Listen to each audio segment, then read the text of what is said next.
અડી નહીં શકો આ જામી ગયેલા છે મંચુરિયન આ મંચુરિયન જે વપરાના નથી ત્યાં મંચુરિયનનું બીજું એમને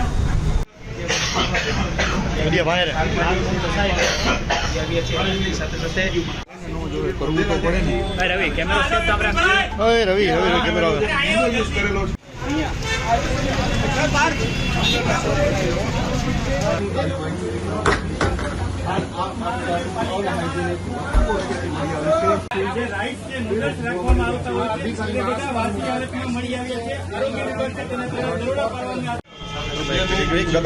એક મિનિટ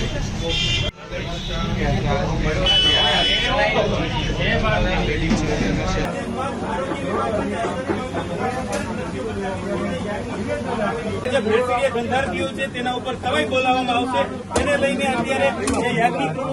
કરતા વેપારીઓને પણ તાકીદ મળી જાય આ પ્રકારનું કૃત્ય નહીં કરશો આ પ્રકારનું કૃત્ય સોમવારથી લઈને શનિવાર કુલ 6 દિવસમાં રાજકોટ મહાનગરપાલિકાની ફૂડ શાખા દ્વારા જે છે કુલ 481 જેટલી પેઢીમાં ફૂડના જે FSSAઈના નોર્મ્સ છે મુજબ એસેસમેન્ટ, હાઇજીન એસેસમેન્ટ ઉપરાંત ખાસ કરીને સ્વચ્છતા અને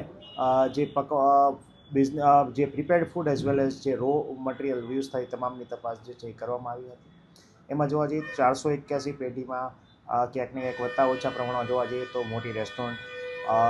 ફૂડ હોકર્સ ઝોન ઉપરાંત જોવા જઈએ તો મોટી હોટલ્સના કિચન્સ પણ આપણે ઇન્વોલ્વ કરેલા હતા. આમાં રેસ્ટોરન્ટ નાની મોટી અને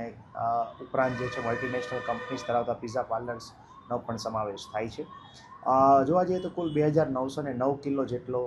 જથ્થો જે છે અખાદ્ય હાલતમાં અથવા બિનહાઇજેનિક કન્ડિશનમાં મળેલો હતો તો તેનો નિકાલ જે છે સ્થળ ઉપર કરવામાં આવ્યો છે અને આ અનુસંધાને સોલિડ વેસ્ટની